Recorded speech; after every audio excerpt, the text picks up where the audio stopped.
We caught up with Republican presidential candidate Chris Christie yesterday in Columbia, South Carolina. We began our conversation with President Obama's use of executive action to expand background checks. Why isn't this just leadership, though? He's using every possible method he can to get what he wants. You've talked a lot about leadership. Dictatorship's not leadership, John. And he's acting like a dictator and a petulant child. Let's remember something. What I mean by that statement is, in 2008, he came in with it all. Huge majority in the House, filibuster-proof majority in the Senate, and the Republicans only had 21 governors around the country. Since that time, we're up to 31 Republican governors, big majority in the House, majority in the Senate. His policies have been rejected by the American people, but he doesn't want to hear that. Let me ask you a gun control question. Donald Trump has suggested getting rid of gun-free zones in schools and on military bases. Would you agree with that? Well, listen, I think for the military, and I've said this before after the attacks that we had earlier in Tennessee, it seems ridiculous to me that military folks can't carry a weapon with them. They're trained to do it. They're the best trained people. And so I would certainly be in favor of our military folks being able to carry weapons in those circumstances.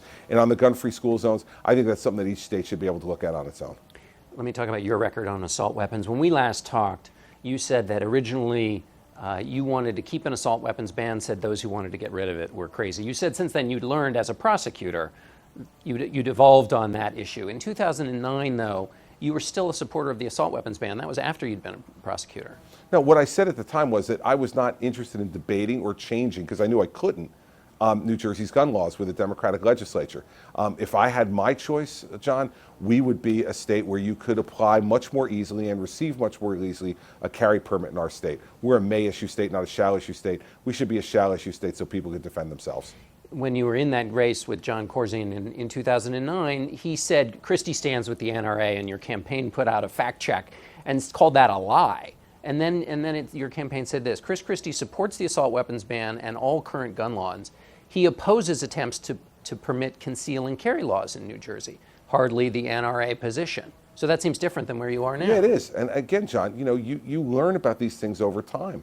And I've learned about this over time. In New Jersey, I have grown up in a culture in our state of very, very vigorous anti-gun laws. As I've traveled the country as RGA chairman, as I've traveled the country as a governor, I've learned a great deal about this. And my actions as governor of New Jersey have been exactly where I think they need to be.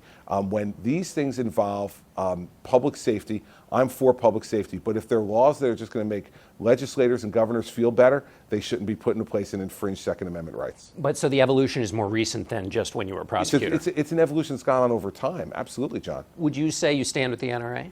Listen, I stand with anybody who believes in protecting the Second Amendment and protecting public safety, and whether it's the NRA or other organizations like the New Jersey Pistol Club or others, I stand with organizations who want to make sense between public safety and our Second Amendment rights, and I think they do. So just going back to that ad, though, you stand with the NRA?